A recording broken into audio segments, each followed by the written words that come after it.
Hello guys, ఎలా ఉన్నారు? I hope మీరంతా బాగున్నారు అని అనుకుంటున్నాను. ఇక ఈ వీడియోలో లేటెస్ట్గా రిలీజ్ అయిన ఒక కన్నడ మూవీ గురించి తెలుసుకుందాం. అదే ఆల్ఫా. ఇక ఈ మూవీ గురించి తెలుసుకునే ముందు చిన్న నోట్.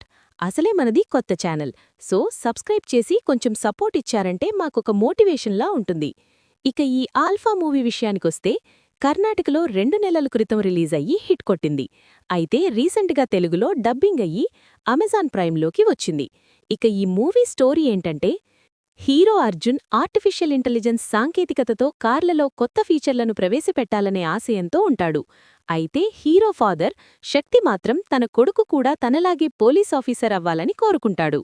ఈ క్రమంలో డ్రగ్ మాఫియా నేపథ్యంలో సాగే ఒక క్రైమ్ డ్రామాలోకి వీరిద్దరూ ఎలా చిక్కుకున్నారు, బాబీ అనే వ్యాపారవేత్త నుండి వీరికి ఎదురైన సవాళ్లేమిటి, చివరికి అర్జున్ తన తండ్రి గురించి తెలుసుకున్న అసలు నిజమేంటి అనేదే ఈ మూవీ మెయిన్ ప్లాట్.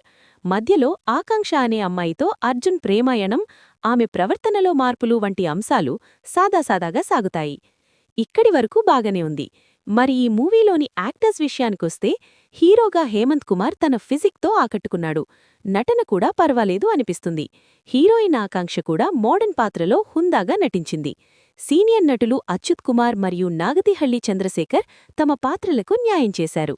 అయితే హీరో తల్లి పాత్రలో నటించిన వారి నటన కొంత అతిగా అనిపించినా కన్నడ సినిమాల సహజత్వానికి దగ్గరగా ఉంటుంది.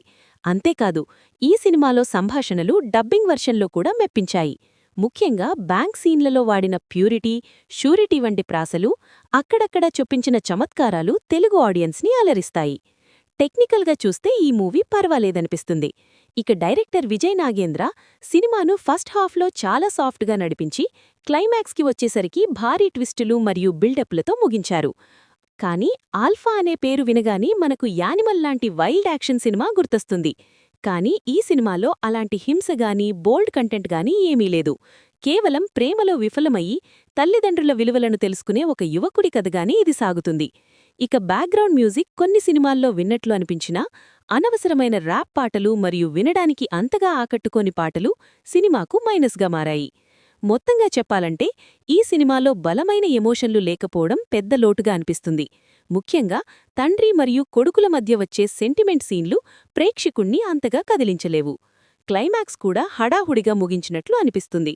అయినప్పటికీ ఒక కమర్షియల్ క్రైమ్ డ్రామాగా ఈ చిత్రాన్ని ఒకసారి చూడొచ్చు. పెద్దలా అంచనాలు పెట్టుకోకుండా చూస్తే బోర్ కొట్టించదు. ఒక్క ముక్కలో నా రివ్యూ చెప్పాలంటే యావరేజ్ మూవీ ఫ్రెండ్స్.